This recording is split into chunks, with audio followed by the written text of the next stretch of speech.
Sir, ಈಗಾಗಲೇ ಒಂದು ಮಳೆ ಇಲ್ಲ, ಇನ್ನೊಂದು ಬರ ಘೋಷಣೆ ಆಗಿದೆ. ನಮಗೆ ಕುಡಿಯೋಕ್ಕೆ ನೀರಿಲ್ಲ. ಅವ್ರು ಬೆಳೆಗೆ ನೀರು ಕೊಡಿ ಅಂತ ಕೇಳಿದ್ರೆ ನಾವು ಎಲ್ಲಿಂದ ಕೊಡೋದು? ಒಂದು ಈ ಹಿಂದೆಯೂ ಕೂಡ ಅದು ಮೇಕೆದಾಟು ಇರ್ಬೋದು ಅಥವಾ ಕಳಸ ಬಂಡೂರಿ ಇರ್ಬೋದು, ಆ ಮಾದಾಯಿಯಲ್ಲಿ ಕೂಡ ನಮಗೆ ಕುಡಿಯೋಕ್ಕೆ ರೈತ ಬಾಂಧವರು ಕೇಳ್ಕೊಂಡ್ರು, ನಮಗೆ ಕುಡಿಯೋಕ್ಕೆ ನೀರು ಕೊಡಿ, ನಮಗೆ ಕೊಡಿ ಅಂತ. ಸರ್, ಈಗ ನಮಗೆ ಕುಡಿಯೋಕ್ಕೆ ನೀರು ಇಂಪಾರ್ಟೆಂಟಾ, ಬೆಳೆ ನೀರು ಇಂಪಾರ್ಟೆಂಟಾ? ಮನುಷ್ಯ ಬದುಕಿದ್ರೆ ಅವನು ಬೆಳೆ ಬೆಳ್ಕೋತಾನೆ. ಸೊ ಆದ್ರಿಂದ ಅವ್ರು ಕೇಳೋ ರೀತಿ ಇದೆ ನೋಡಿ. ಈಗ 4 ಗಂಟೆಗೇನೋ ಇದೆ ಟ್ರಿಬ್ಯುನಲ್ದು ಅಂತ 4 TMC ಎಲ್ಲಿಂದ ಕೊಡೋದು? ಯಥೇಚ್ಛವಾಗಿ ಮಳೆ ಬಂದಾಗ ನಮ್ಮಲ್ಲಿ ನೀರನ್ನ ಬೇಕಾದಷ್ಟು ಕೊಟ್ಟಿದ್ದಾರೆ. ಬಟ್ ಈಗ ಅವರು ಕೂಡ ನಮ್ಮನ್ನು ಅರ್ಥ ಮಾಡ್ಕೋಬೇಕಾಗತ್ತೆ. ಒಂದು ರಾಜ್ಯದ ಪರಿಸ್ಥಿತಿಯನ್ನು ಅರ್ಥ ಮಾಡ್ಕೋಬೇಕು ಮತ್ತು ರೈತರ ಮನೋಭಾವನೆಯನ್ನು ಅರ್ಥ ಮಾಡ್ಕೋಬೇಕು. ಅವ್ರನ್ನ ಅತಂತ್ರ ಸ್ಥಿತಿಗೆ ತಳ್ಳಿಬಿಟ್ಟು ಅವ್ರು ಏನು ಸಾಧನೆ ಮಾಡ್ತಾರೆ. ಬಟ್ ಈ ವಿಚಾರದಲ್ಲಿ ಖಂಡಿತವಾಗ್ಲೂ ನಾನು ಹೇಳ್ತೀನಿ, ನಾವೆಲ್ಲರೂ ಚಲನಚಿತ್ರ ವಾಣಿಜ್ಯ ಮಂಡಳಿ ರೈತರ ಪರ ನಾವು ನಿಂತಿದ್ದೀವಿ ಸರ್. ಈ ವಿಚಾರದಲ್ಲಿ ಸರ್ ಈಗ ಬರಲಿ. ಈಗ ನಮಗೇನೋ ಹೇಳಿದ್ರು, ತಮಿಳುನಾಡಿನ ಮುಖ್ಯಮಂತ್ರಿನೇ ಇಲ್ಲಿಗೆ ಬರ್ತಾರೆ ಅಂತ ಹೇಳಿದ್ರು. ನಾವು ಏನೋ ಒಂದು ಹೊಸದನ್ನು ಹೇಳ್ತಾರೇನೋ ಅಂತ ಒಂದು ಭರವಸೆ ನಮಗೆ.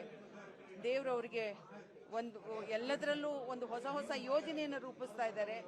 ಇಲ್ಲೂ ಕೂಡ ವೈಷಮ್ಯವನ್ನು ಮರೆತು ಈ ಅವತ್ತಿಂದ ಇವತ್ತಿನವರೆಗೂ ತಮಿಳುನಾಡಿಗೆ ಬಂದವರೆಲ್ಲ ನೀರಿನ ವಿರುದ್ಧವೇ ನಮಗೆ ನಿಂತ್ಕೊಂಡಿದ್ದಾರೆ.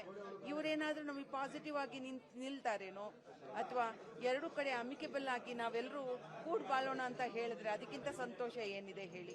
ಆ ಥರದ್ದು ಹೋಪ್ಸ್ ಇಟ್ಕೊಂಡಿದ್ದೀವಿ. ಅದು ಇಲ್ಲ ಅಂತಂದ್ರೆ ನಾವು ಎಲ್ಲರ ಪರವಾಗಿ ನಾವು ಈ ಬಾರಿ ಕನ್ನಡ ಚಿತ್ರರಂಗ ಒಟ್ಟಾಗಿ ಹೋರಾಟವನ್ನು ಮುಂದುವರಿಸುತ್ತಾ ಕೆಲವು ಸಂದರ್ಭಗಳಲ್ಲಿ ಒಗ್ಗಟ್ಟಿನ ಬಗ್ಗೆ ಸಾಕಷ್ಟು ದೊಡ್ಡ ಮಟ್ಟದಲ್ಲಿ ಪ್ರಶ್ನೆ ಆಗಿತ್ತು ಕನ್ನಡ ಚಿತ್ರರಂಗದಲ್ಲಿ.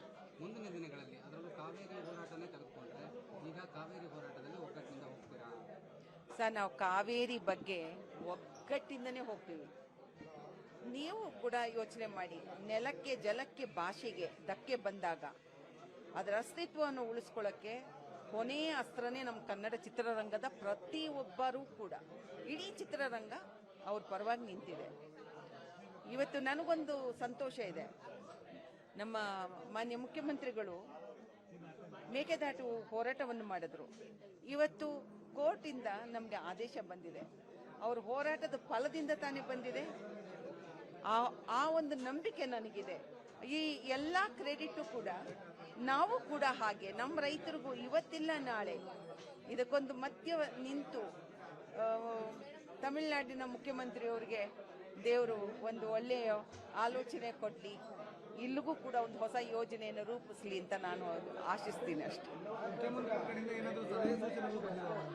ಸರ್, ಮುಖ್ಯಮಂತ್ರಿ ಇನ್ನು ಟ್ರಿಬ್ಯುನಲ್ಲು ಅವ್ರು ಹೇಗೆ ಹೇಳ್ತಾರೆ ನಾವೆಲ್ಲರೂ ಕೂಡ ಇದ್ರ ಪರವಾಗಿದ್ದೀವಿ ಸರ್.